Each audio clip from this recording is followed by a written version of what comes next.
You suck, or Jolie, it sucks. Either way, t-shirts, posters, toilet paper, whatever you want, go for it. Cafe so, press.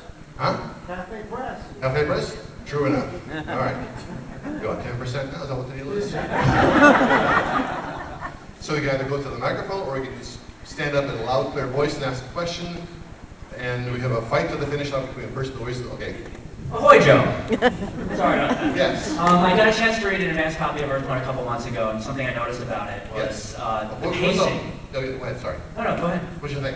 I enjoyed it very much, and I'm not somebody that likes Superman that much. The only other Superman I've actually enjoyed is All-Star Superman by Grant Morrison. Oh, yeah. But I really enjoyed the pacing of it. It's not 22 pages in a beat, 22 pages in a beat. As a writer, did you enjoy having the freedom to do 140 pages versus 22 pages at a time? Totally. In comics, writing comics is like writing television in the sense that in TV you have a 14-page or 9-page or 10-page act. You got to build up to a crescendo, cut to a commercial where you have 16 rabbits, singing rabbits selling toilet paper, come back and you do, their thing like this. In comics, issue 1, issue 2, issue 3, so on. But to write with the measure and pace of a novel was, well, a novel experience. It was very refreshing for a superhero comic. It's a lame pun. I give you that one. And that was kind of the fun of it. They said you want to write it so it can be broken up or write it as issues. No, just let me write. And to take the time for a slow burn in the beginning, get into his character. What are the thoughts you had about it?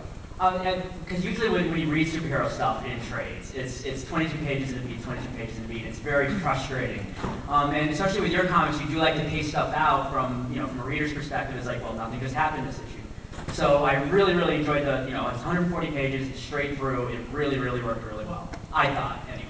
As a professional geek, I thought it worked really well. What do you think about the Perry stuff and Jimmy Olsen stuff? Oh, I loved all of that. I thought the Jimmy stuff was really, really great. It's what a photographer would do in a big city situation like that. And Perry always on a slow burn. Yeah. Cool, thank you. Thank you. And you should direct Forbidden Planet. Yeah, it means so much to you. And you have directing experience with the Babylon 5 stuff. So. I would. No. I think you should direct. No. I don't have the skill set required. I can do like 3 guys in a room, but that's way beyond. Don't try it. No. I agree with you.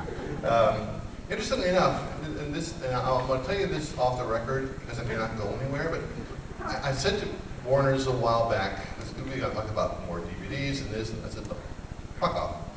When you're ready to do something real with B5, either a big budget film or a series,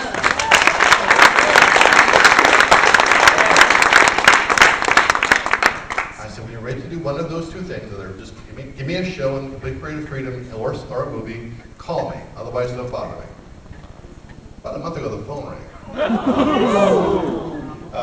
I don't know where this is going to go yet, but when they call you and something is enlightened self-interest rears its head, there's something going on. I can't tell you what it is yet, because it may not go anywhere, but there's movement in the tall grass. Ooh, Skip.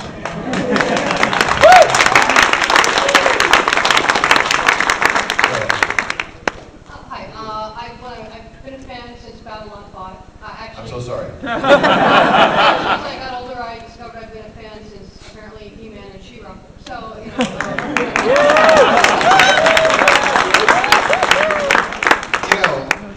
even in prison you get time off for good behavior. But I am a longtime Wonder Woman fan. I'm a longtime message board person. I'd like to thank you for not coming on the message boards because there are some really horrible people there. But I promise them that I will. Everywhere. Yes. Mostly in my neighborhood. In particular on those boards. True story.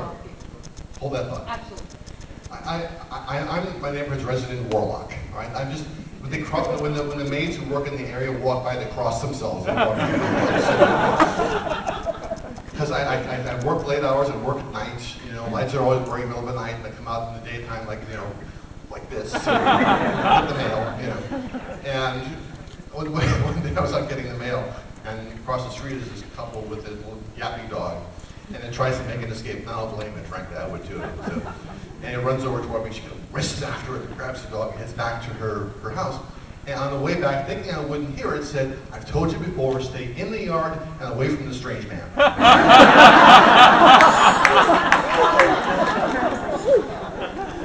Sorry. Horrible. I'm a big fan of what you're doing with Wonder Woman, and I want to thank you for that. And Thank you. I've been the one on the forums basically saying, no, he's setting it up now. Be patient and wait. And the big question I promised them I would ask, the question was whether or not you're changing or reworking the origin prior to when the timeline changes.